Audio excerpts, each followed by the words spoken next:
Okay, so today we're in section 2.1, properties and operations. So it's really a jam-packed lesson. We're going to be going through 4 number properties, and these number properties give us, what do we see in the title up here? They give us what? They give us shortcuts to solve. So you don't necessarily have to know the number property to get the right answer. But the number property helps us to solve problems, solve expressions using mental math. All right, so we can rearrange problems, we can manipulate them, we can use opposites to cancel numbers out. There's things that we can do to make it easier to solve problems using mental math. So remember, you need to know these key words. You should have them written in your notes. Make sure you know them. And then let's just go through each property. Now, these properties are in your textbook, so you don't have to write down every single thing on these slides. What you do need to know is what's in red. Okay? You can add and multiply in any order. So everybody together with me. What is 4 plus 3? 7. What is 3 plus 4? 7. What's 3 times 4? And what's 4 times 3? So I can multiply and add in any order. Now here's how it would kind of play into maybe a more practical way of solving. Let's say I had 23 plus 46 plus 17. Okay? And this is just, so I need to add these together, but I need to do it mental math. What 2 numbers would be easier to add together? What 2 numbers, Nate?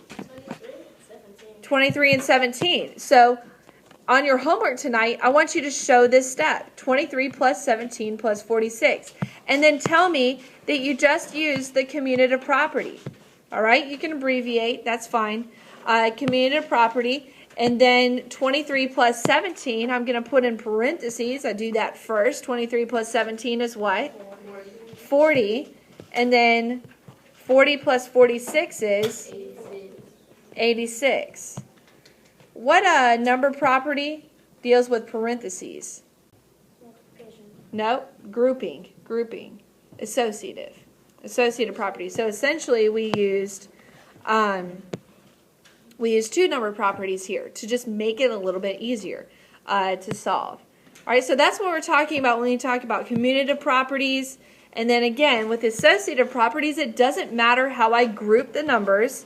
My answer is still the same. So 3 plus 4 plus 5 equals 12. Well, 3 plus 4 is 7. 7 plus 5 is 12. Doesn't matter how I group them.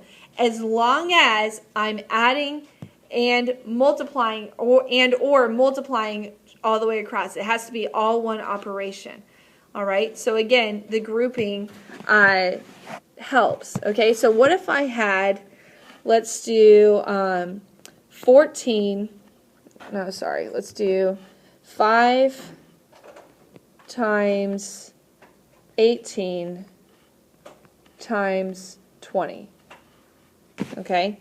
What 2 numbers would be easier to multiply together first? What do you think? Aria?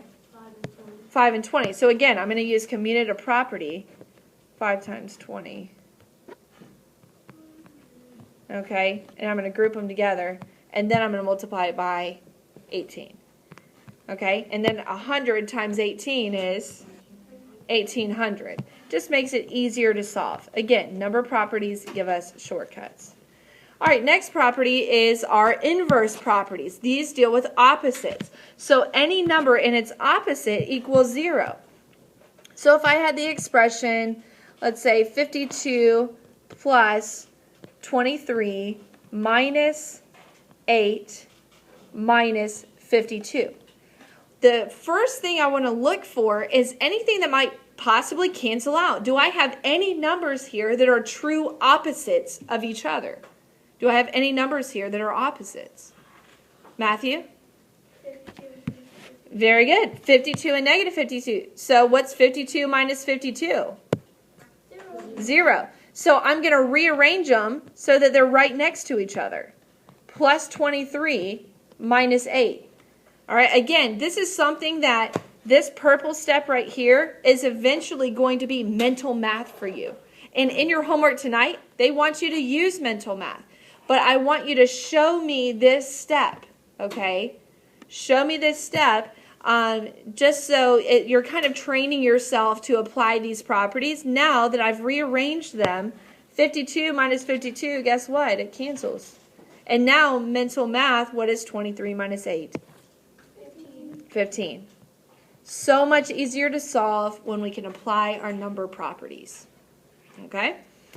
All right, any questions so far with inverse property? I want to show you one dealing with multiplication. Let's say I had 6 times 24 times 2 times 1/6. Okay? Again, the first thing I want to look for is anything that I could easily cancel out or reduce. Do you see it? What would it be?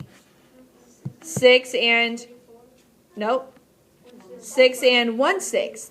Because if I write them next to each other, I'm just going to kind of squeeze it in up top. If I do 6 times 1/6 times 24 times 2, these cancel down to just a 1. And now what's 24 times 2? 48. So again, did you need your calculator to solve that? No. But if you multiplied 6 times 24 times 2 and got that large number and then tried to divide it by 6, you might need your calculator. Okay? So you see, guys, number properties, rearranging the numbers, it can oftentimes make it much easier for us to solve problems using mental math. Last property is the identity property, and honestly, this one's just kind of obvious, to be honest. If I had, let's say, 8 plus 1, 8 times 1. 8 times 1 plus 0. Okay, well, what's 8 times 1? 8. What's 8 plus 0? 8. Okay, so you just used both identity properties. Identity and multiplication says multiply any number by 1. It's the number itself. Addition says add 0 to any number, and the answer is just the number itself. So you really need to be able to recognize that property. You're not going to see you having to use it a whole lot, but just keep that in mind. There is a name for it. Okay, multiply a number by 1, and it's the number itself. Add 0 to any number, and it's the number itself. All right, so let's get into the application part of the lesson. So which property is illustrated below? We actually went through this the other day, so I just want to go through it quickly. You might even have it in your notes, so we're just going to go through it together. On example A, multiply any number times 1. What property is that? Identity. Very good. Example B. What's example B? Commutative. Very good. I just changed the order. What about example C? Identity. What about example D? Associative. Change the grouping. What about E? Associative. And again, I want you to look. The reason we changed the grouping here is because it's much easier to add these. When I add 26 plus 34, my answer is 60, which is a really easy number to add 18 to. You agree? Okay, so that's where associative property can come in handy. All right, converting units of measurement. All right, so we learned kind of a hand motion that helps us to remember. But if we go a bigger unit to a smaller unit, you might not have this in your notes from the other day, so write it down if you don't have it. Bigger to smaller, and you multiply. Smaller to bigger, and you divide. Okay, so if a roller coaster is 2,711 yards long, how long is it in feet? First thing you have to know, how many feet are in a yard? 3. So do I multiply or divide by 3? No. I go yard, which is a bigger unit than feet. I've got to multiply. There's 3 feet in 1 yard. Okay, so when I multiply 2,711 times 3, what would I get? Yes, 8,133, I believe is correct. 800 centimeters in a meter, so centimeters to meters, what do I do? Multiply or divide? I need to divide by how many? Well, how many centimeters are in a meter? 100. So I divide by 100, that's 8 meters. All right, so here's what you need to know about this example. You do need to know how they convert. All right, how many inches? How many inches are in a foot? How many feet are in a yard? How many inches are in a yard? 36. How many feet are in a mile? Very good. How many centimeters in a meter? 100. How many seconds in a minute? 60. Okay, so we don't get too complicated, but you do need to know some of those basic units of measurement and how they convert. So if a boy is 75 inches tall, how tall is he in feet? 6 feet 3 inches. Very good, 6 feet 3 inches. What about if a football player ran 60 yards, how many is that in feet? 20. Nope, go the other way. 180, very good. Now you go 150 feet to yards, how many is that in yards? 50, you divide. And then teacher teaches for 480 seconds, how many minutes is that? 8 minutes because you divide, very good. All right, so just converting units of measurement back and forth. Okay, so now let's apply some of these number properties.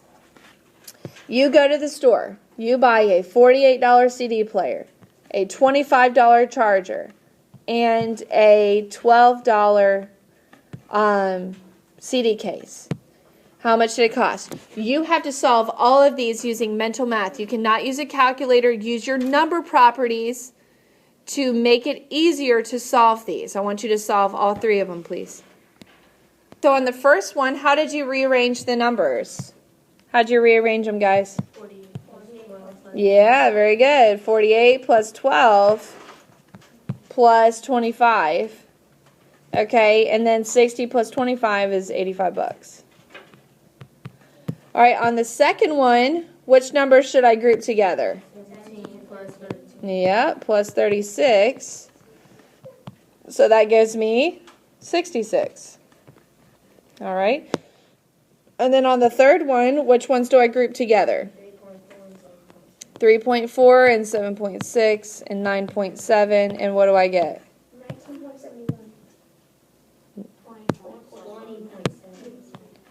20. Wait. Yeah, 20.7. 20.7. Okay, and for all 3 of these, on your homework, next to your answer, I want you to write at least one number property that you used. What is the number property you used on all of these? Commutative. Commutative. So just C-O-M-M would be fine. C-O-M-M. All right, on all of them, commutative. All right, now technically you could put some parentheses in here too, and you could say associative. That would be fine as well. All right, now on multiplication, all right, here's what you need to know. All right, we're substituting and solving, so 4 times negative 7 times 25. Which ones would be easier to multiply first? What? Which 2 numbers? 24. Yeah, 25 and 4. Then multiply by negative 7. So what's 4 times 25? 100. And what's 100 times negative 7?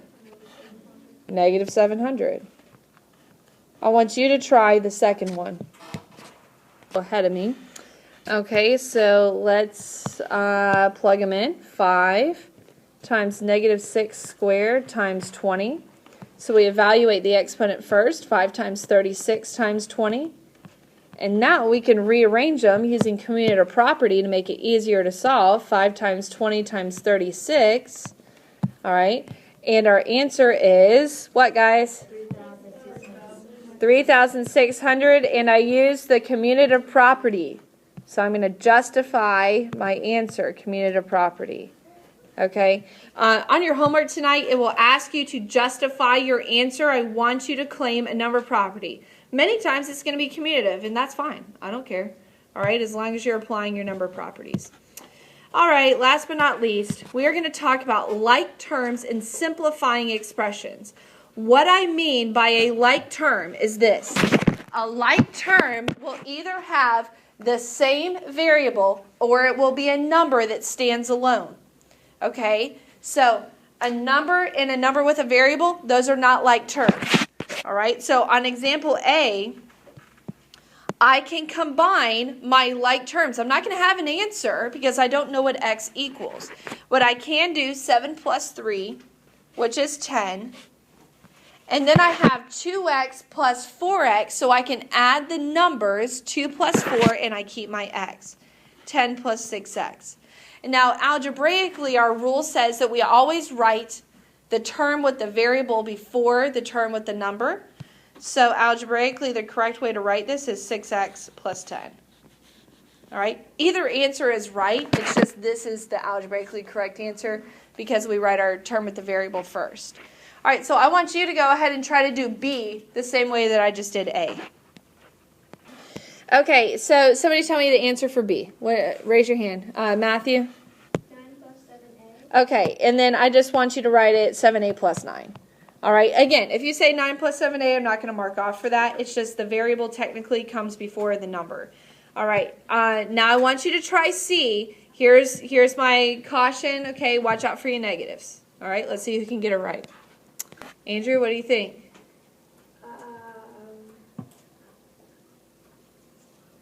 3. No. Emily?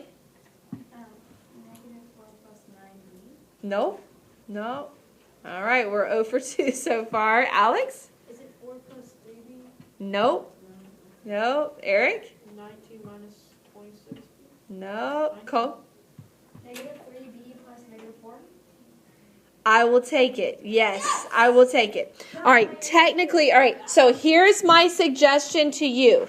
When you start getting into the negatives, okay, it is easier if you group your like terms together. So on your papers, I want you to write 16 minus 20 plus 3b minus 6b. We have just used the what property? We reordered it. Commutative. We just used the commutative property, and I can do that as long as I take the sign of the term with me. How did I know that 20 was going to be negative? How did I know that? Because there's a subtraction sign in front of it in the original problem, so I take the sign with the term. Do you see that? 20 is negative, so when I move it, I keep it negative. So now, but it's easier to see, guys. What is 16 minus 20? Negative 4. Subtract and take. What is 3 minus 6? Negative 3b. Or the algebraically correct way to write it would be negative 3b minus 4. Now Cole said negative 3b plus negative 4. That is okay also. However, I do want you to kind of get away from that double sign. Plus and negative is the same thing as subtracting. Okay? Put parentheses. You're good to go. All right, I will not count off for that.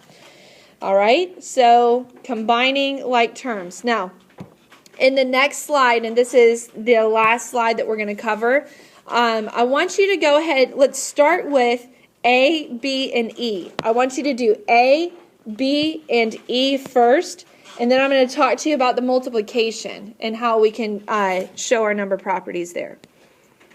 All right, so on example A, what's going to be our answer? X plus 9. What about B? M plus 14. We don't know what M equals. What about E? X plus 3. X plus 3. Very good. All right, so now let's look at C. What they want us to show here is how we can multiply the terms that actually can be multiplied together. All right, so technically a number and a variable together, that's multiplication, right? So I can regroup them. Instead of 8 times y, when I don't know what y is, I can multiply 4 times 8 in parentheses and then leave my y. Well, what's 4 times 8? 32. So my answer is 32y. All right, so I want you to do D, F, and G the same way. All right, so how could I write D? How could I rewrite D? What can I write in parentheses? 6 times 3 times K, and what's my answer? 18K. All right, what about F? 2 times negative 5. All right, and then R. I guess that would technically be brackets. Whoops. All right, let me rewrite this. Brackets 2 times -5 and brackets R. All right, and then it's what? -10R, and then -3 times 4x and -12x. All right, did anybody get all those right? All those right? Very good. Okay, so if you understand that, that's everything you need to know for 2.1.